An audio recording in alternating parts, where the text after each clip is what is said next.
All figures and facts have been verified based on open sources for 2025-2026, IMF Fiscal Monitor and Global Debt Database, Congressional Budget Office, Deutsche Bank Research, Bruegel, Euronews, Al Jazeera.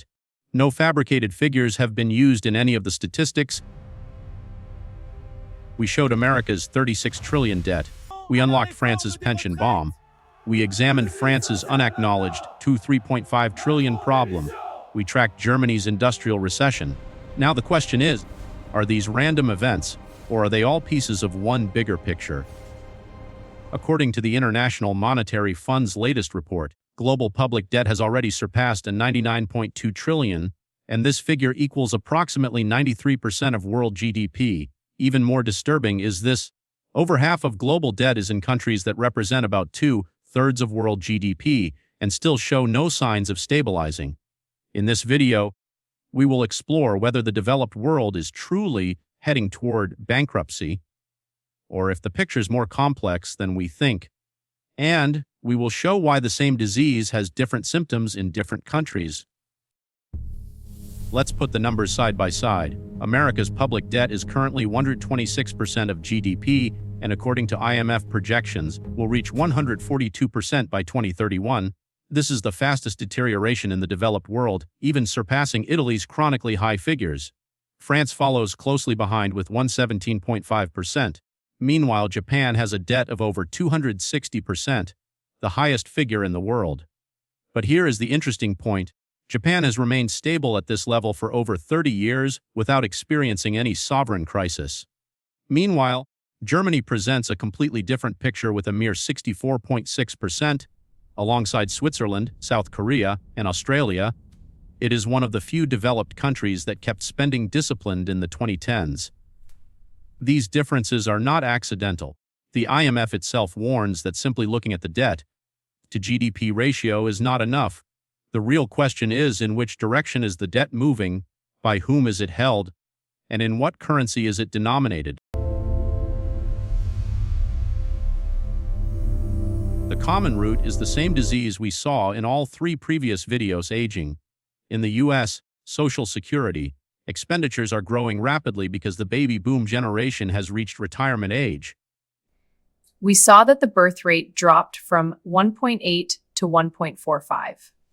In France, we saw that the birth rate dropped from 1.8 to 1.45, and the pension system can no longer be balanced mathematically.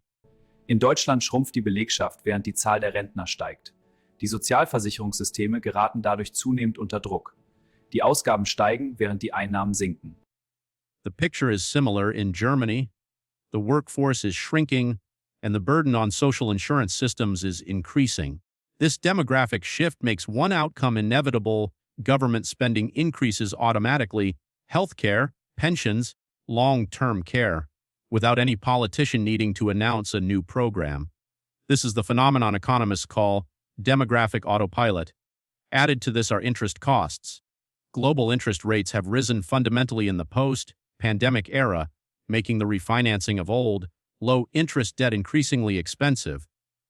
As a result, in all three countries, the US, France, and to a lesser extent, Germany, interest payments have now become a budgetary item that competes with, and sometimes even surpasses, social spending.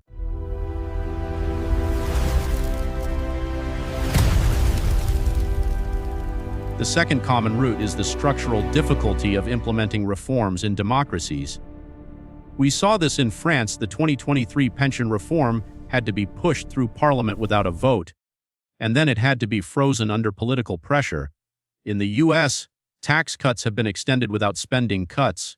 According to CBO projections, this alone created an additional $4.5 trillion of debt under the recent legislation. And in Germany, the former coalition government collapsed precisely over budget disputes. This pattern reveals a fundamental regularity: voters do not want tax increases, they do not want spending cuts, but at the same time they do not want government services to diminish either. Because politicians cannot resolve this trilemma, the easiest path is chosen: to keep borrowing. The IMF itself admits this in its official report. Current fiscal adjustment plans fall well short of what is necessary to stabilize debt with high probability. Simply put, governments know the problem, but the political cost of solving it seems higher than the economic cost of postponing it.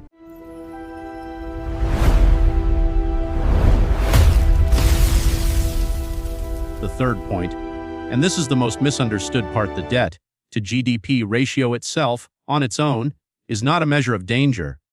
Let's return to Japan's example. Despite a debt of over 260%, the country has remained stable for 30 years. The reason is simple. The vast majority of Japan's debt is held by its own citizens and its own central bank in its own currency. This is a completely different risk profile from debt that relies on foreign investors and is denominated in foreign currency. For comparison, countries like Argentina in the past were forced into restructuring even at a level of just 70% of GDP, because their debt was mainly in foreign currency and in the hands of foreign investors. Therefore, the real question is never how big is the debt. The real question is, in what direction is this debt moving? Who is financing it? And is it paid in the country's own currency? What causes concern for France and Argentina? No, ABD'nin means USA in the original text. Translating accurately as the US is precisely this. The trajectory is not stabilizing, it is accelerating. But here is the most remarkable part. Germany, the disciplined country we saw in the video, is now changing its own rules. For decades, Germany's constitutionally enshrined debt brake, a rule limiting new annual borrowing to just 0.35% of GDP, was considered the symbol of European fiscal discipline. But in March 2025, the new Chancellor Friedrich Merz and coalition partners made a historic decision. They completely exempted defense spending exceeding 1% of GDP from this brake, and created a separate €500 billion infrastructure fund to be spent over 12 years. According to experts' estimates, this reform could pave the way for a total of more than €1 trillion in new borrowing over the next decade. Germany's defense budget has already reached €108.2 billion for 2026, surpassing the defense budgets of France and the United Kingdom combined. Why was this step taken? The war in Ukraine, the uncertainty of US military support, and Germany's own economic recession. All of these combined forced even a country with the most conservative fiscal culture to change. This means that Germany's debt to GDP ratio may also gradually approach the 100% level in the coming decades. Not dangerous yet, but no longer considered an exception. So, the question was, has the developed world completely collapsed? The answer is not a definitive yes, but nor is it a definitive no. Some countries, like Japan, manage to remain stable despite high debt because their debt is financed domestically in their own currency and on a long-term basis. Others, like the US and France, have entered a true danger zone in terms of both level and trajectory. And now even the most disciplined countries, like Germany, under geopolitical pressure, are beginning to relax their own rules. Every country we looked at in this series had its own unique story. America's political polarization, France's pension battles, Germany's industrial decline. But now we know that all of these are different currents of the same global tide: obsolescence, the impossibility of political reform, and the rising cost of debt in a high-interest world. Global public debt has already exceeded $99 trillion. The US lives with 126%, France with 117%, and Japan with over 260% debt.